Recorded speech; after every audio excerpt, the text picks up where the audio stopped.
bendición el haber podido estar aquí con ustedes. La verdad es que el tiempo pasa volando. Me imagino que muchos de ustedes estuvieron orando para que llegaran a realizarse estas cenas, estas actividades. Y bueno, así es la vida, ¿no? Mañana descansamos, pero el martes estamos saliendo rumbo a San Francisco. Y bueno, los hermanos también allí, lógicamente, pues merecen, ¿no?, que vayamos y estemos con ellos unos días. Y vamos también a celebrar algunas cenas y reuniones y cultos en algunos lugares. Me gustaría pedirles oración, ¿vale? Así como los demás han estado orando para que estas reuniones en Las Vegas fueran de bendición, que lo han sido, nos vamos todos muy contentos y muy agradecidos. ¿Amén, hermanos? Amén. Pues ahora queremos pedirle a ustedes que oren para que las actividades que vamos a tener en San Francisco sean de bendición y las personas que van a asistir pues disfruten y se gocen del tiempo que vamos a estar pasando allí, porque estoy seguro de que también el Señor tiene bendiciones para nuestros hermanos en aquel lugar. Pero lo bonito de todo esto es que nuestras oraciones siempre suben muy rápidamente a la presencia de Dios. Ahí no hay problema de cobertura. El Señor no pierde nunca la cobertura, no la pierdas tú. No pierdas tú la cobertura y la presencia del Señor en tu vida, porque ese es el tesoro más grande que tú tienes. Más grande que tus hijos, más grande que tu marido, tu esposa. El tesoro más grande que tú tienes, ni siquiera es tu ministerio. Es la presencia, la cobertura del Señor en tu alma y en tu corazón. Porque se puede vivir sin hijos, se puede vivir soltero, se puede vivir de una forma sencilla y humilde, pero no se puede vivir sin la presencia de Dios. Él dijo, separados de mí, nada podéis hacer. Y el hombre se empeña en demostrarse a sí mismo y a los demás que puede vivir sin Dios y se equivoca rotundamente. El hombre sin Dios ha llegado a conductas y a comportamientos peor que animales salvajes. Las cosas que oímos, no sé aquí, porque aquí cuando llego, cuando estoy de viaje me desconecto completamente de las noticias y no sé lo que está pasando por ahí, a menos que sea algo muy grave, pero realmente cuando uno escucha, por ejemplo, las noticias en los noticieros de España, es increíble. Muchas veces tenemos que decir, oye, apaga eso, porque todos son tragedias. Niños que no sé qué, mujer que no sé cuánto, y estamos constantemente rodeados de noticias terribles. Y muchas veces, sinceramente, ni me interesa saberlas ni oírlas, a menos, ya digo, que sean noticias tremendas, como por ejemplo este tremendo y último terremoto que ha habido en Turquía. Cuando nosotros estábamos en Israel, yo no lo sentí, pero en algunas partes de Israel, sobre todo en la costa, sobre todo en la ciudad de Tel Aviv, dice que sintieron parte de este movimiento, porque allí en Israel hay dos placas tectónicas, la africana y la asiática, y una sube y la otra baja, y cuando golpean, los terremotos son terroríficos. Y cuando me llegó la noticia de que había habido un terremoto de una magnitud tremenda en Turquía, y iban por 200 o 300 muertos, yo dije, oh, madre mía, 300 muertos, qué barbaridad, qué tragedia, ¿no? Hermanos, 300, ojalá hubieran sido solamente 300. Yo creo que la última cifra hablaba más de 100.000 muertos, y de miles y miles de personas desaparecidas. Creo que iban por 80.000 edificios que se derrumbaron, y nunca se sabrá exactamente cuántas personas quedaron sepultadas, aunque se cuentan historias tremendas de gente que logró sobrevivir sin agua y sin comida por 7 días, 8 días y más, ¿no? Realmente es algo tremendo, ¿no? Pero bueno, queridos hermanos, este es el mundo en el cual vivimos. La vida no es fácil, y para los cristianos muchísimo menos, sobre todo para los creyentes que quieren vivir como Dios manda. Ahora, si quieres ser un cristiano del montón, si quieres ser un cristiano de estos light, como yo llamo, sin compromiso, que hagas lo que te dé la gana, y bueno, entonces a ti no te va a pasar nada, entre comillas. Ya bastante desgracia tienes con ser así. Pero si quieres ser un cristiano como Dios manda, de alguna manera sentirás presión en tu puesto de trabajo. Tus amigos, quién sabe, hasta en tu propia iglesia. Nunca ha sido fácil para un cristiano que quiere ir en serio y poner su vida en orden, desde los pies a la cabeza. Nunca ha sido fácil la vida, pero contamos con el favor y con la bendición y el aval de nuestro Dios. Amén, hermanos. Y yo quisiera leerles en esta tarde parte de un capítulo que a mí siempre, de toda la vida, cada vez que lo he leído, para mí ha sido de una bendición tremenda, porque hay pocos capítulos en la Biblia, digamos, monográficos. Es decir, que hablen de un solo tema. Hay capítulos que tocan diferentes temas, ¿no? Y van saltando de un tema a otro. Y ya digo, hay muy pocos, hay algunos, pero muy pocos capítulos en la Biblia que toquen desde el primer versículo prácticamente hasta el último un solo tema, ¿verdad? Y lo vayan desarrollando progresivamente, como por ejemplo el caso de 1 de Corintios 13, que es un capítulo que habla fundamentalmente del amor, y en cada versículo te va dando una información, un dato interesante acerca del tema del amor, ¿verdad? Sus características, sus aplicaciones, etc. Tenemos, por ejemplo, el capítulo 12 de la carta de Pablo a los Romanos. Es un capítulo que habla acerca de los dones del Espíritu Santo y que lo mezcla con los deberes de los cristianos, de los hijos de Dios. El capítulo 8 de la carta de Pablo a los Romanos, viviendo en el Espíritu, ¿verdad? ¿Qué significa eso de vivir en el Espíritu? ¿En qué consiste? Y Pablo revela cosas extraordinarias, como por ejemplo hoy dice que el Espíritu que entró en el cuerpo muerto de Cristo al tercer día y lo resucitó de la tumba, es el mismo Espíritu que ahora mora en el corazón de los hijos y de las hijas de Dios. Esto es tremendo. Esto es tremendo. Jesús estuvo literalmente muerto. No es que se desmayó, como algunos dijeron. No es que robaron el cuerpo, como dijeron también algunos en su época. Jesús literalmente murió. Si hubiera ido un médico y hubiera estado en aquel lugar, hubiera dicho, este hombre está muerto. No hay latido, no hay riego sanguíneo, no hay nada, está muerto. Pero dice la Biblia que al tercer día el Espíritu de Dios, ese Espíritu que él dijo, Padre, en tus manos encomiendo mi espíritu, ¿verdad? Entró en él nuevamente con tal poder y con tal autoridad que lo levantó de la tumba al tercer día victoriosamente para no morir nunca más. Y ese mismo Espíritu es el que el Señor le dice a sus discípulos, no os dejaré huérfanos, rogaré al Padre para que os envíe al Consolador, al Espíritu Santo, para que esté con vosotros para siempre. ¿Cuántos dicen amén? Amén. Él tomará de lo mío y os lo hará saber. Él os recordará todo lo que yo os he enseñado. Él os guiará a la verdad. Y estará con vosotros siempre, cada día, ¿verdad? Y me glorificará a mí. Y cuando Él venga, dice el Señor, convencerá al mundo de justicia, de pecado y de juicio. Es el mismo Espíritu. Y todo eso lo relata Pablo en el capítulo 8 de la carta a los Romanos. Pero hay otro capítulo que es el que yo quiero leer en esta noche, que es el capítulo de la fe. ¿Cuál es ese capítulo? Ese es. Hebreos capítulo 11. Tenía un amigo mío que se convirtió, que el pobrecito no sabía leer muy bien, y un día llega y dice, hermano, vamos a leer la carta a los Hebreos. Sí. Digo, vamos a ver. No son los Hebreos, no son los Hebreos. Están los Hebreos, que es otra cosa, hombre. Ay, Señor. Aquel que dijo, carta de Pablo a Galicia, a los gallegos, ¿no? No, a los Gálatas, que es otra cosa. Y bueno, Hebreos capítulo 11 es el capítulo efectivamente de la fe. Y nos da una pequeña definición. La Biblia considera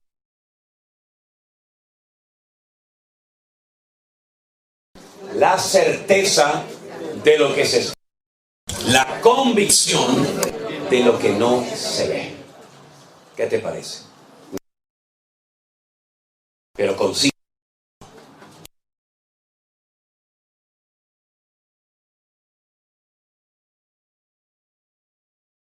Dios mediante.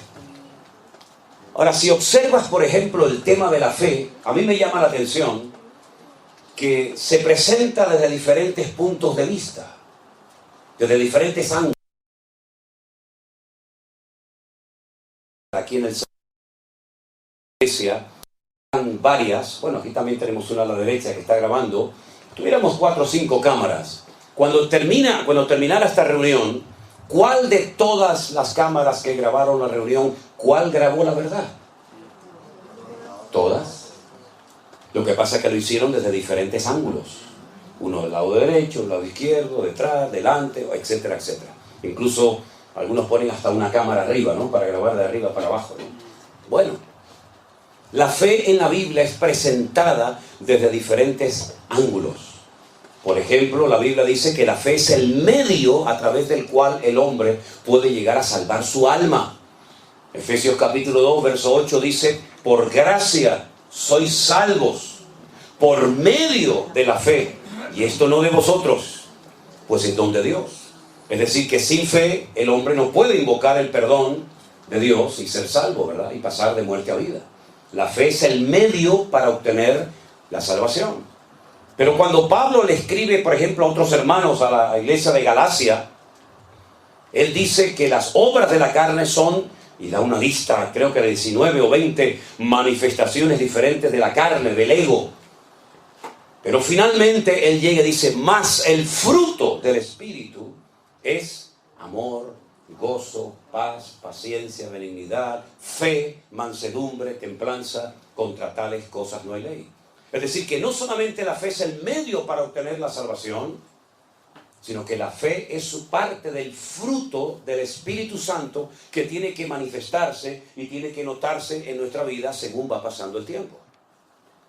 Pero es curioso que cuando le escribe a los Corintios, Pablo no utiliza el tema de la fe como el medio para la salvación o como parte del fruto de una de las características de una vida conectada con Dios, sino que él habla de un don. Él habla de 9 dones, pero uno de los que él menciona dice el don de la fe. Y yo pongo el siguiente ejemplo. Imagínense los hermanos que se fueron esta mañana a sus respectivos hogares. Bueno, tuvieron que llenar el depósito de su vehículo de gasolina hasta arriba, porque van a viajar muchos kilómetros y van a hacer muchas horas conduciendo. Y no pueden viajar con el depósito en reserva, ¿no? Sino tienen que llenarlo hasta arriba. Y probablemente durante el camino tendrán que volver a llenarlo y soltar el dinero. Ahora, si usted quiere ir de aquí a unas cuantas cuadras, tal vez con la poquita gasolina que usted tiene en este momento en su carro, en su coche, usted puede llegar sin ningún problema. Pero si usted quiere emprender un largo viaje, con esa gasolina usted no va a llegar, se va a quedar tirado en el camino. ¿Hasta dónde tú quieres llegar en tu relación con Dios? Tal vez con la fe que tienes puedes llegar de aquí a la esquina y puedes hacer alguna cosita. Pero si tú quieres adentrarte en una auténtica aventura con Dios, no te va a quedar más remedio que llenar el depósito de fe de tu corazón. Porque con la fe que tienes a lo mejor no llegas ni de aquí a la esquina. Ahora vemos en la palabra de Dios que la fe puede crecer, también menguar, y también puede ser contaminada. Pero hablemos de cómo crece la fe, ¿verdad? Porque si la Biblia dice en el versículo 6 que sin fe es imposible agradar a Dios, entonces nos conviene tener mucha fe. ¿No estamos de acuerdo, hermanos? Sin fe es imposible agradar a Dios. Por lo tanto, yo necesito saber cómo puedo tener una buena fe, robusta, firme, madura, para que cuando llegue el momento de la prueba, que llegará, mi fe no me falle y esté en óptimas condiciones. Bueno, analizando la palabra de Dios, uno se da cuenta de que la fe, tarde o temprano, para que crezca, tendrá que ser probada por el fuego, dice Pedro. La fe, aunque es más preciosa que el oro, tendrá que ser probada por el fuego de la prueba. Y entonces ves en la Biblia que prácticamente no hay ni uno de los grandes hombres de Dios que su fe no fue probada en un momento puntual de su vida. Miren, por ejemplo, la vida del patriarca Abraham. Abraham vivía en lo que sería hoy en día aproximadamente Irak, por allí, por el Éufrates, por el Tigris, por Mesopotamia. De repente este hombre recibe un llamado del Dios vivo y verdadero diciéndole que lo deje todo, tierra, padre, familia, que renuncie a su herencia, porque así ocurría, que lo deje todo y que se adentre al desierto a caminar, y dice que salió sin saber a dónde iba. Cuando usted salió de su casa, de su ciudad, hace unos días para poder venir a estas reuniones, usted sabía a dónde iba, ¿sí o no? Cuando usted salió esta tarde de su hogar para venir a esta reunión, usted sabía a dónde tenía que venir. Pero si alguien paraba a Abraham por el desierto y le decía, ¿a dónde vas? Abraham no podía dar una respuesta coherente, decía, no lo sé. ¿Cómo puede salir un hombre dejándolo todo atrás y encima no saber a dónde voy? Salió sin saber a dónde iba, dice la palabra. Versículo 8 dice, obedeció para salir al lugar que había de recibir como herencia y salió sin saber a dónde iba. Versículo 9. Por la fe habitó como extranjero en la tierra prometida, como en la tierra ajena, morando en tiendas con Isaac y Jacob, coherederos de la misma promesa. Es decir, pasó de una vida de confort, de una vida de estabilidad, con su trabajo, con su familia, etcétera, etcétera, a una vida de nómada. No sé a dónde voy y dejo mi casa, dejo mis patrimonios, dejo todo para vivir en tiendas de campaña, cosa que nunca había hecho. ¿Cuánto tiempo? No lo sabía. ¿A dónde vas? Tampoco lo sabía. Y todo eso lo hizo por fe en el llamado que había recibido de parte de Dios. Porque Dios le había hecho una promesa. Y la promesa consistía en que sería dueño, él y su descendencia, de todo un país. La tierra de Canaán, la tierra de Israel. Y dice aquí, porque además de todo eso, esperaba la ciudad que tiene fundamentos, cuyo arquitecto y constructor es Dios. Ahora díganme ustedes, ¿qué ciudad ha construido y edificado y diseñado Dios? ¿Dónde está esa ciudad que ha construido Dios? Que la ha diseñado hasta el más mínimo detalle. ¿Dónde está esa ciudad? Porque de esa ciudad no se habla nunca en el Antiguo Testamento. No se habla ni en la ley de Moisés, no se habla ni en los salmos, no se habla en ninguna parte, pero dice aquí el autor de este capítulo que Abraham salió, número 1, sin saber a dónde iba, agarrado firmemente a una promesa de heredar algún día una tierra. Vete tú a saber dónde estaba esa tierra. Y además, en el fondo, lo que Abraham realmente buscaba era la ciudad cuyo arquitecto y fundador es Dios. ¿Cómo podía saber él que existía esa ciudad? ¿Y dónde estaba esa ciudad? Si el primero en toda la historia de la Biblia que nos relata esa ciudad, cómo es, sus medidas, sus materiales, etcétera, etcétera, hasta su nombre, fue Juan en el libro del Apocalipsis, en el capítulo 21 y 22 del Apocalipsis. Pero dice la Biblia que salió sin saber dónde estaba, pero la buscaba, y dice que la saludó y la vio de lejos.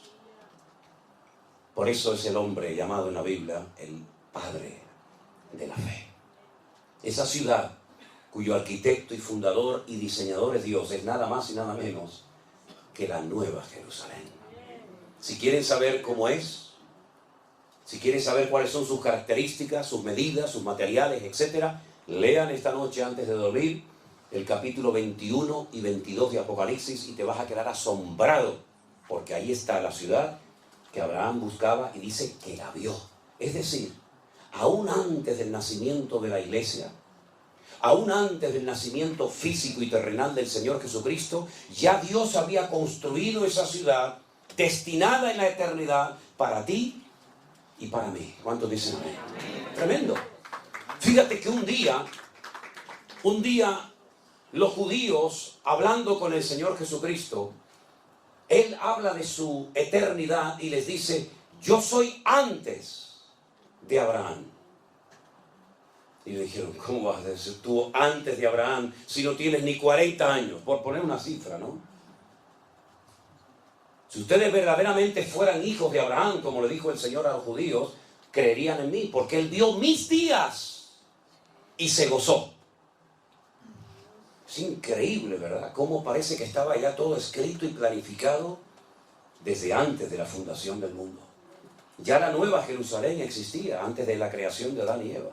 Ya el Señor Jesucristo sabía que moriría algún día en una cruz y aún no había sido creado Adán y Eva ni el jardín del Edén. Luego ya Dios lo que hace en su palabra es relatarnos lo que para Él ya es pasado, pero que todavía para nosotros sigue siendo un misterio y sigue siendo futuro.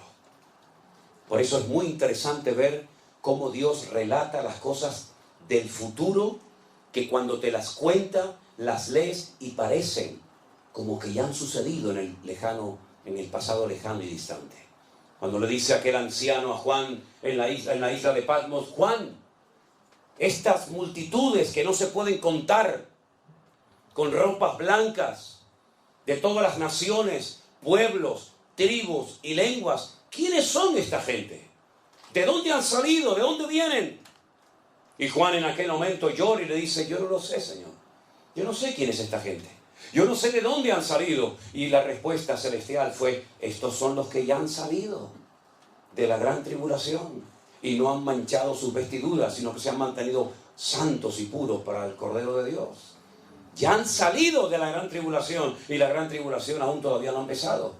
Pero el Señor te lo cuenta en futuro, lo que todavía no había, en pasado, lo que todavía no ha ocurrido. Porque ¿qué es lo que será? Dice la Biblia, lo mismo que fue. Por lo tanto, qué interesante es ver cómo Dios, me permite la expresión, Él ya vio toda la película. ¿No les ha pasado a ustedes que ya han visto, por ejemplo, ahora Cristina está viendo una serie, Fauda, que yo la he visto en internet, en Netflix, y yo ya la he visto toda, ya va por la primera temporada y yo ya voy por la cuarta. Y cuando yo la estoy viendo, y yo le digo, cuidado con este que es malo, ¿eh? Eso le enfada muchísimo a Miriam.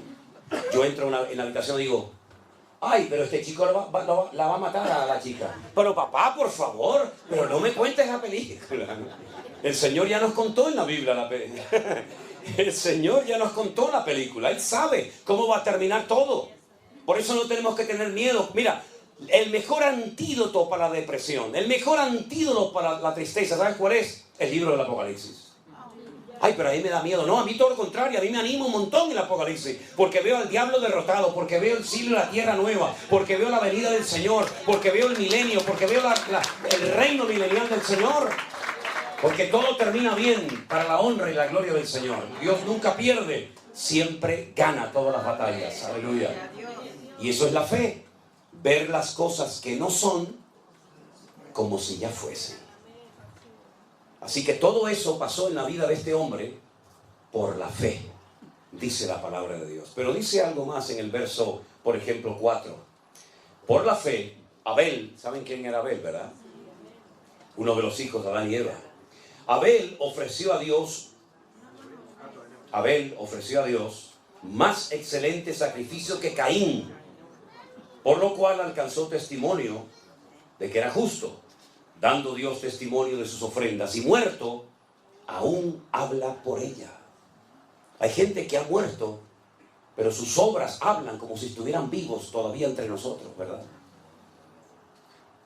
Dios había establecido un nuevo sistema, una nueva forma de acercarse a Dios, porque ya habían pecado, ya habían caído, ya habían sido expulsados del jardín del Edén, pero Dios quería seguir teniendo comunión con el hombre, pero ya no va a ser igual. Ya se acabó eso de línea directa con Dios, ahora son sacrificios de animales. Y alguien me preguntó una vez, ¿y por qué sacrificios de animales? ¿Qué tienen que ver los animales con el pecado del hombre? Bueno, Dios estableció muchas leyes en la naturaleza y muchas leyes en el reino espiritual, y una de ellas dice que sin derramamiento de sangre no hay remisión de pecados. En la sangre está la vida. Es decir, que lo que tenía que suceder es que el hombre tenía que morir derramando su sangre.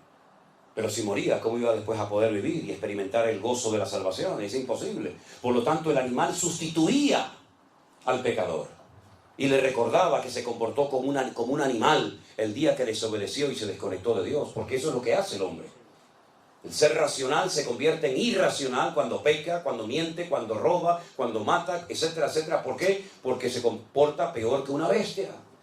Y el pecador, cuando quería acercarse a Dios, tenía que traer un animal, como tú te has comportado como un animal, en vez de como un ser, pues, racional, como yo te creé en un principio. Y vas a tener que poner tus manos sobre la cabeza de ese animal inocente y confesar públicamente tus pecados. Y ese animal simbólicamente va a morir en tu lugar, aunque no te va a perdonar los pecados, pero es para que recuerdes siempre que eres un pecador.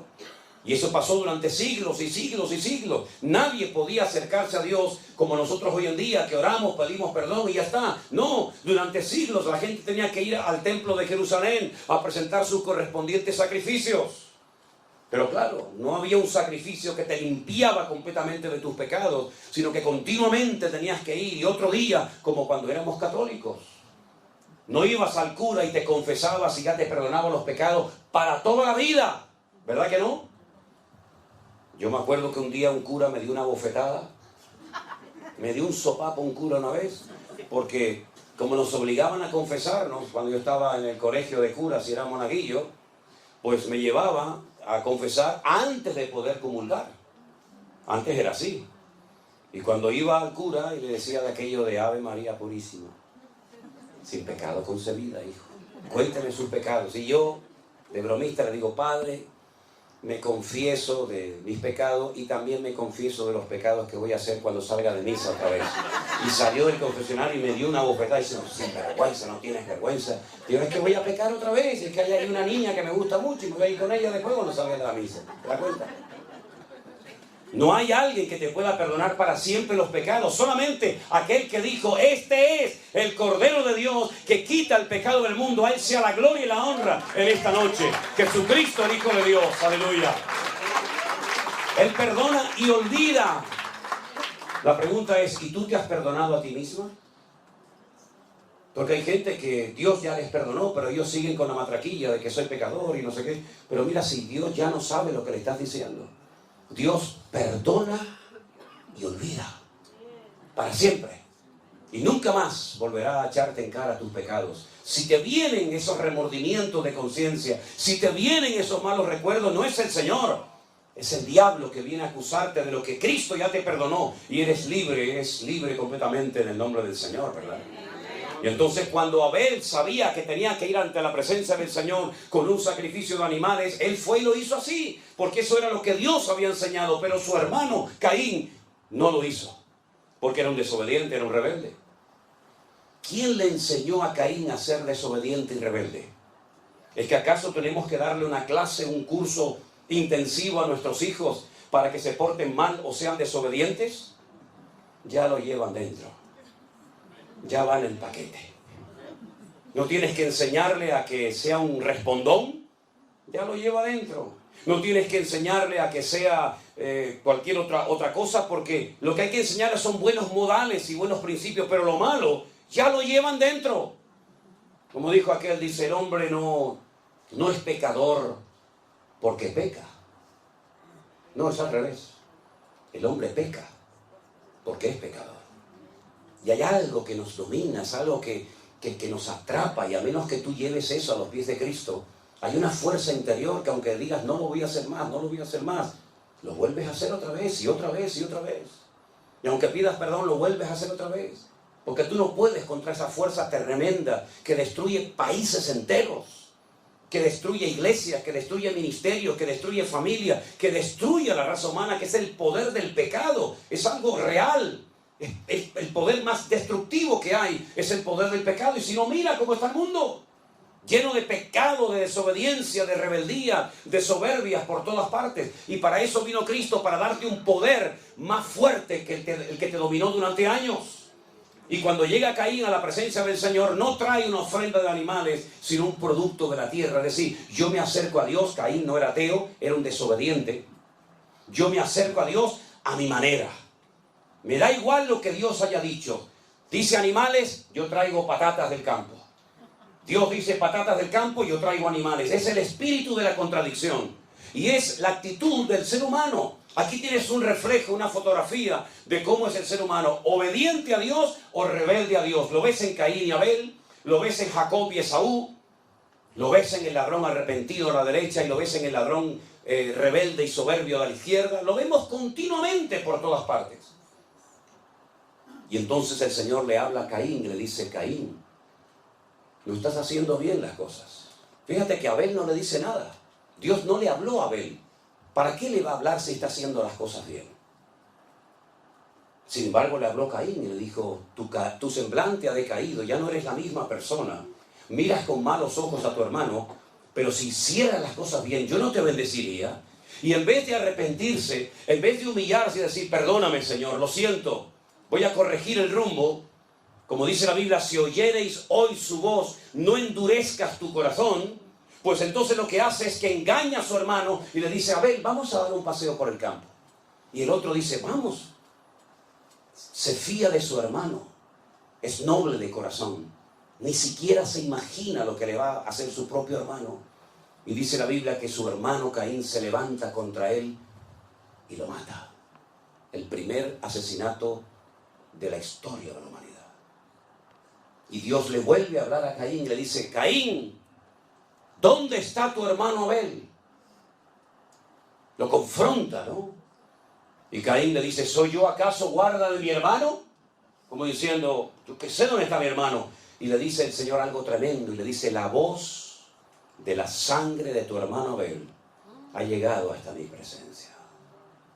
Aunque lo quieras ocultar, esa sangre inocente que ha sido derramada por tu mano ha llegado a mi presencia clamando por justicia. Y Dios maldice a Caín, y sabemos lo que pasó con Caín. Fue un ser errante, ¿verdad? Sin arraigo en ninguna parte del mundo, con una insatisfacción como le pasa a la gente hoy en día, que nada les llena. Se emborrachan, se drogan, van a fiestas, van a casinos, viajan, se casan, se divorcian, se juntan con una, se juntan con otra, se meten en una secta, salen de una secta, se meten en otra, tienen dinero, pierden el dinero, vuelven a ganar dinero, y hay una constante insatisfacción en su vida y nada les llena. Es como un hueco que nunca se termina de llenar, porque cuando una persona es desobediente y arrogante y le da las espaldas a Dios, nunca te sentirás feliz ni en paz en esta vida. Es el espíritu de Caín, el espíritu errático, el espíritu que cuando está aquí quiere estar allá, cuando está allá quiere estar aquí, cuando hace frío dice, ay, a ver si viene el calor y quiere estar el frío, cuando está navegando en alta mar quiere llegar a tierra, cuando está a tierra quiere volver a alta mar, cuando es de día anhela la noche, cuando es de noche anhela de día. Es una constante insatisfacción, y esa es la característica típica del que está fuera de la voluntad de Dios. Sin embargo, el que está en la voluntad de Dios le da igual si hace frío o calor, le da igual si le aplauden o le critican, le da igual si tienes que predicar a unas sillas vacías o a un auditorio de miles de personas. ¿Sabes por qué? Porque ya el vacío lo llenó el Señor Jesucristo, nuestro amado y bendito Señor. Aleluya. Es así, hermano, es así. ¿Y por qué Abel fue obediente? Porque dice que lo hizo por fe, porque la fe nos ayuda a ser obedientes y la rebeldía nos ayuda a ser gente desobediente. Tú tienes que elegir en esta noche qué tipo de vida, qué modelo de vida tú vas a vivir. Y otra cosa, para los que son padres y madres, lo que tú elijas, el camino de la obediencia, el camino del sometimiento al Señor, o el camino de la desobediencia y dándole las espaldas a Dios, quieras o no quieras, te pongas como te pongas, se lo vas a transmitir a tus hijos. Así que ándate con ojo. Porque no solamente los seres humanos tenemos la capacidad de transmitir nuestra genética a nuestros hijos, sino también hay una influencia espiritual sobre nuestros hijos que se transmite aunque no creas en ello. Por eso es muy importante que tú no solamente analices tus palabras, sino tu actitud. Porque puedes decir todo lo que tú quieras y puedes gritar y puedes hacerte el macho y puedes hacerte lo que tú quieras. Pero si tu vida por dentro no es igual que lo que parece ser por fuera, tú vas a transmitir tu rebeldía, tu amor al Señor, tu pasión por la obra del Señor o tu rechazo al Señor y a su palabra. Lo vas a transmitir quieras o no quieras. O es que no hemos leído en la Biblia que dice, tal la madre, tal la hija. Vemos un niño pequeño y decimos, ¿cómo se parece a su padre? Es igualito, igual de terco, de cabezón que el padre o que la madre. Y el niño tiene meses, pero ya comienza a brotar ese germen que llevamos por dentro. ¿Se acuerdan cuando el Señor Jesucristo le dijo a sus discípulos aquella frase preciosa?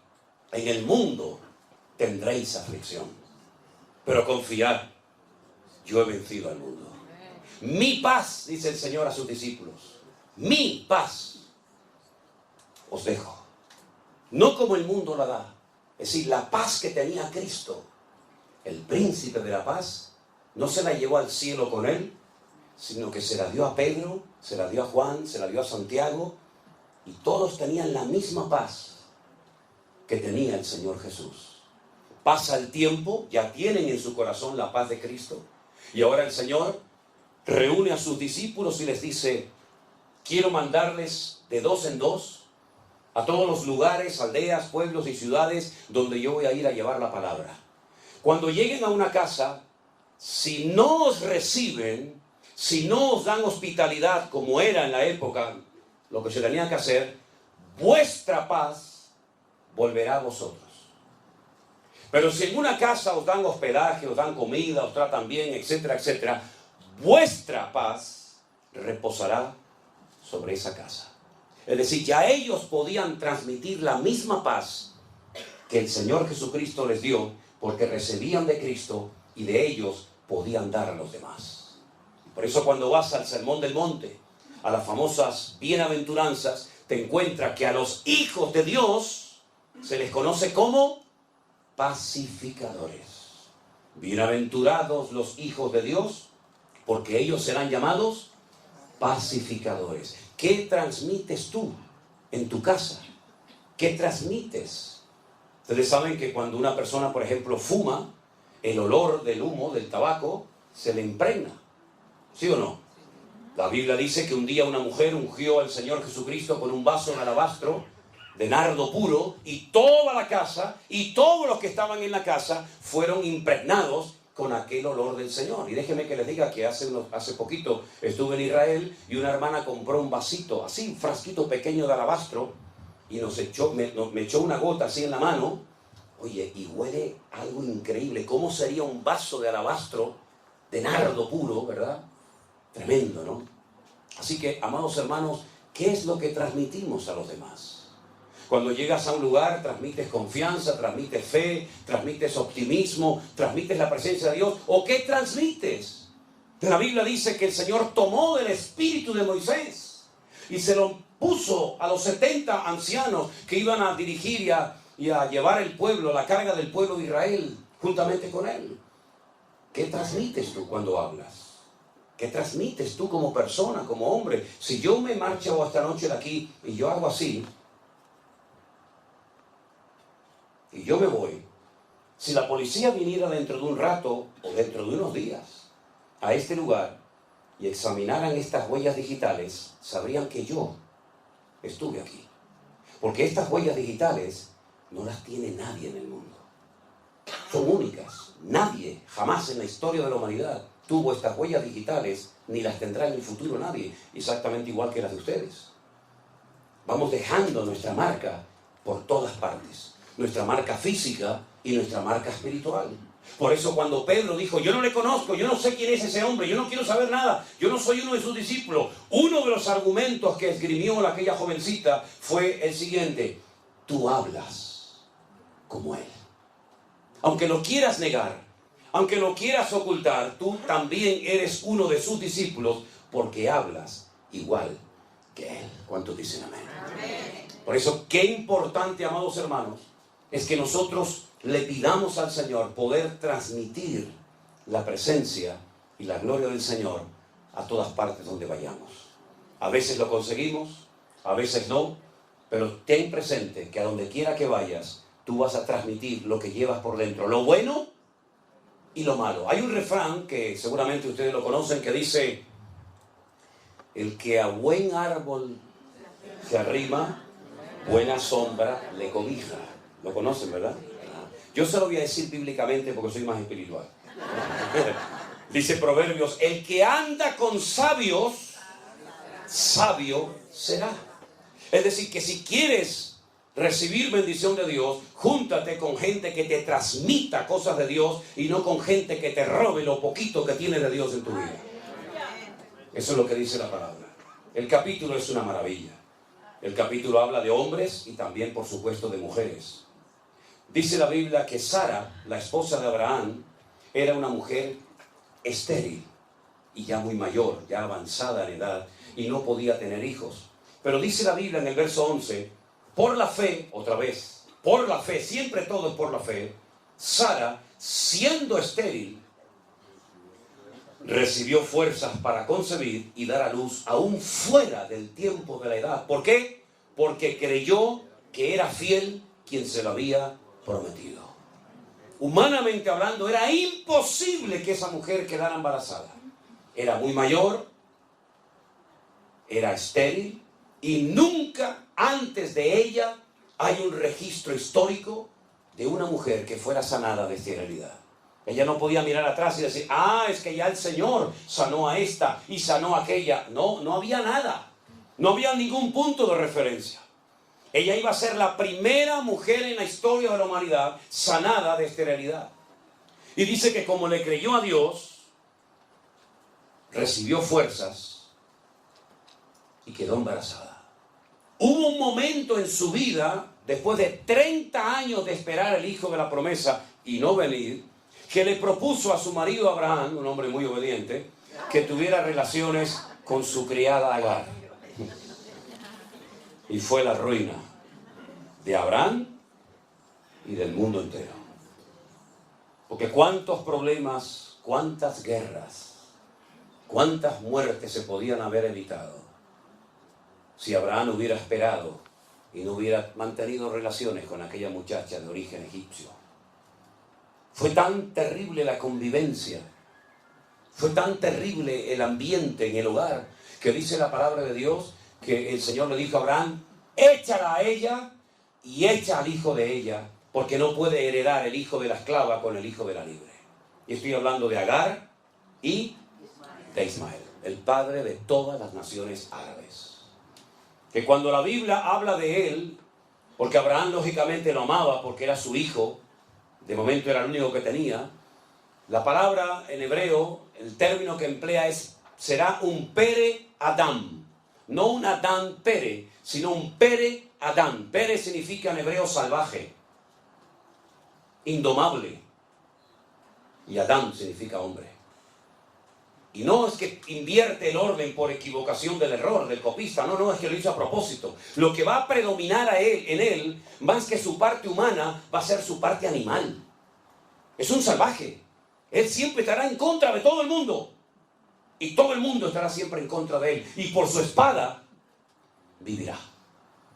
Así es que esto es imposible, esta convivencia entre unos y otros. Cógelo y échalo de casa y yo me encargaré de él. Y es entonces cuando ella es expulsada del hogar de Abraham, cuando el Señor se le presenta en un pozo, y es la primera vez que el Señor le habla a través de un ángel a una persona en la humanidad, Agar. Y le promete que va a ser príncipe de 10 naciones y le promete prosperidad, como hasta el día de hoy la vemos. Naciones que cuando vas, tú dices, pero esta gente ¿qué tiene? Si no tienen ni un árbol, no tienen nada más que arena, arena, arena y nada más que arena. Sí, pero escarba un poquito debajo de la arena y vas a ver la bendición de Abraham. Vas a ver cómo son capaces de vivir en lugares donde hay 60, 70 grados de temperatura en Celsius, pero son capaces de poner al mundo de rodillas. Porque lo que tienen debajo no lo tiene ninguna nación de la tierra. Y curiosamente heredaron una característica de su padre Abraham, como es la hospitalidad. No hay pueblo más hospitalario que las naciones árabes. ¿Qué te parece? Pero dice la palabra de Dios que cuando esta mujer es expulsada del hogar y el Señor le cuida y le protege milagrosamente, es entonces cuando Sara recapacita y se da cuenta que cuando Dios te da una promesa, tienes que aprender a esperar en la promesa de Dios, aunque pase mucho tiempo. Porque Dios cuando te promete algo, a veces te da una indicación de cuándo vas a ver el cumplimiento de dicha promesa que has recibido. Pero en la inmensa mayoría de los casos, incluso en la Biblia, cuando Dios le da una promesa a alguien, no le dice cómo se va a cumplir o cuándo, sino que da la promesa, lanza la promesa y entonces entra en juego la fe. Porque por la fe te sostienes en esa promesa y te das cuenta de que es mejor no hacer nada que intentar ayudar a Dios y estropear el plan y el propósito de Dios para tu vida. Y que fue lo que le pasó a Abraham. 30 años, no venía el hijo de la promesa, mantiene relaciones con Agar, queda embarazada y el Señor dice, ese no es el hijo que yo te había prometido. Eso es lo que tú has hecho en la carne. Y a veces en la carne has hecho algo que te ha salido aparentemente bien, pero a la larga te pasa la factura. Una noche de placer te puede arruinar un matrimonio de 40 años. Una noche loca te puede arruinar toda una vida. Eso fue lo que le pasó a Abraham. Se dio cuenta de que Dios no necesita ayuda para cumplir con sus promesas. Hay casi 8,000 y pico de promesas en la Biblia. Y aquí lo que juega es el factor de la fe. Yo creo que lo que Dios me ha prometido se va a cumplir. Tal vez no será hoy, no será mañana, pero lo que Dios me ha prometido se va a cumplir. Porque todas las promesas del Señor en su palabra son sí y amén en Cristo Jesús, Señor nuestro. Por lo tanto, ¿qué hago? ¿Cuál es la actitud correcta? ¿Cuál es la actitud de un cristiano maduro? Encomienda al Señor tu camino, confía en Él y Él hará cuando lo crea conveniente. Y al final vino el hijo de la promesa. Vino Isaac. Ahora, fíjense qué curioso. Yo podría, créanme, de este capítulo podría estar hablando semanas y horas enteras, porque es un capítulo increíble. Cada versículo es un sermón. Pero fíjense que Abraham, en un momento de necesidad, desciende a Egipto. Fíjate la expresión. Cuando se va a Jerusalén se dice subir a Jerusalén. Y cuando se va a Egipto se dice descender a Jerusalén. En lo natural y también, como no, en lo espiritual. Abraham descendió a Egipto porque allí era donde había alimentos, donde había recursos, donde había agua, donde había un futuro más esperanzador que en Canaán.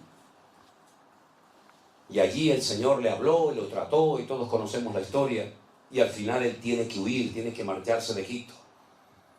Cuando su hijo Isaac es grande y vuelve a tener parecidos problemas a los que su padre tuvo, falta de agua, falta de recursos, falta de alimentos, etc. ¿Qué es lo primero que piensa el hijo? En hacer lo mismo que le vio hacer a su padre.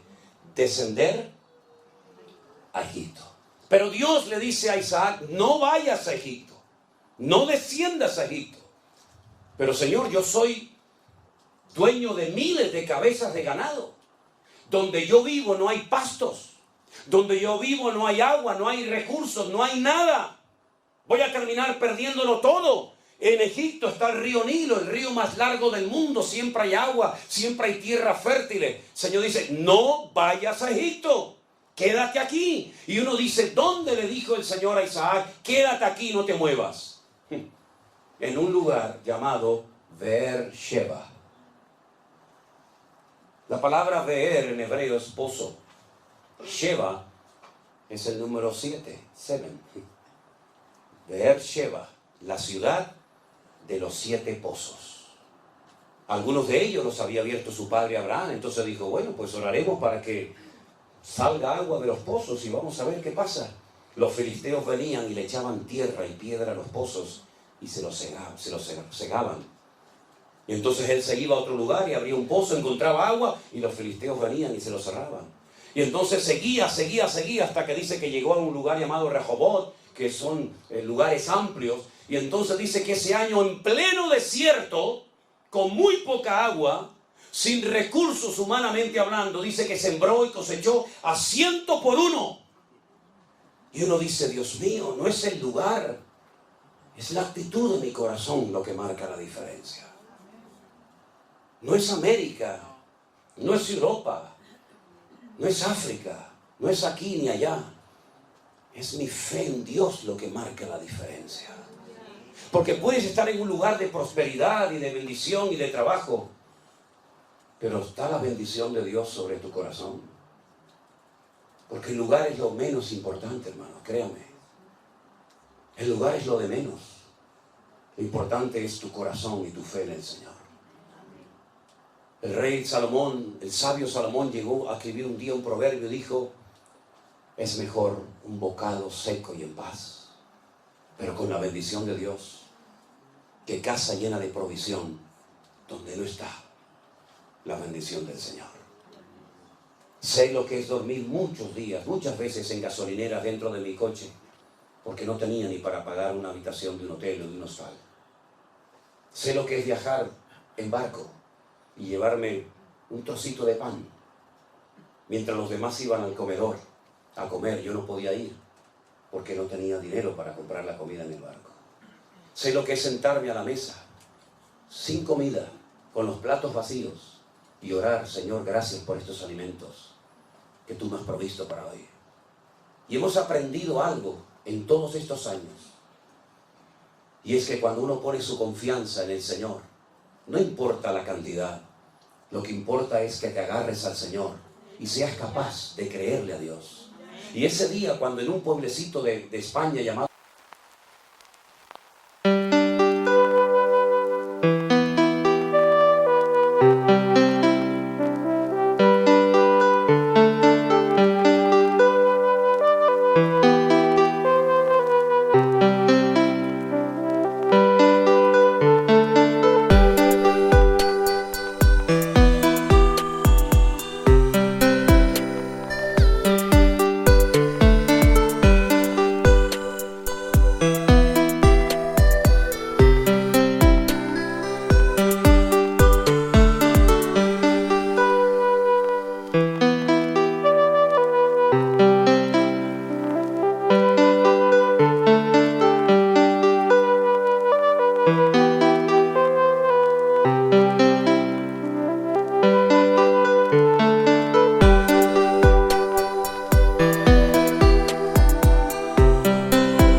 Amén.